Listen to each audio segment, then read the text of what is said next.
fight for justice for our children, we can't expect nobody else to fight for justice for our children. A packed house right there as a community demands justice tonight for a man who was paralyzed while in police custody.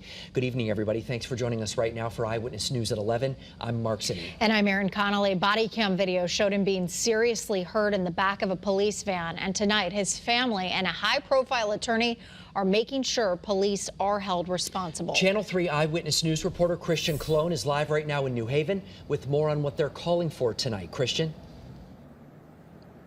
Yeah, dozens of people showed up here to the Stetson Branch Library, and after the meeting, the plan is clear what the family wants. They want criminal accountability, they want civil justice, and they also want policy changes like a Richard Cox law requiring seatbelts inside police vans.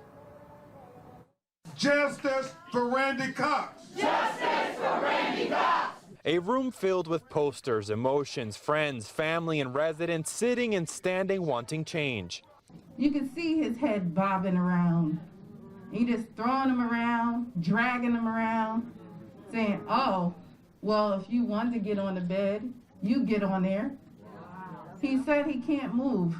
LATOYA, Randy's sister, describing this horrific video when police arrested Cox at a block party on Lilac Street after they say he had a handgun. Once inside the PD van, the driver slammed on the brakes to avoid an accident, forcing Cox to go head first against the back of a van. There were no seatbelts.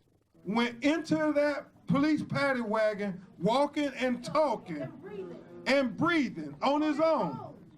And he came out that paddy wagon unable to speak, unable to walk, and unable to move. And you can't tell us that that wasn't a rough ride.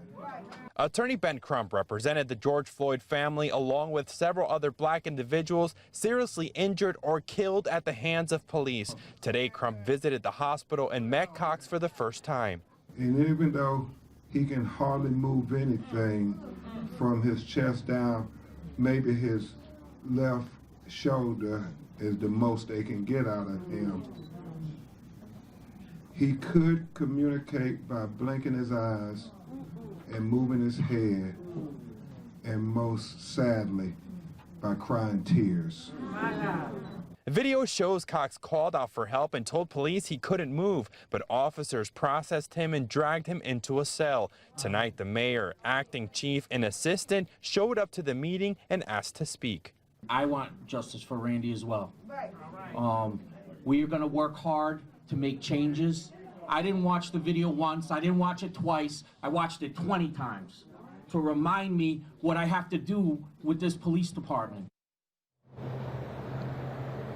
And the family attorney says Cox was not a convicted felon. We did ask the city about that. They still claim he is a convicted felon. However, they are still waiting to get more info from the state attorney on that. And when it comes to those 5 officers, they are on paid leave. The family wants them fired and arrested.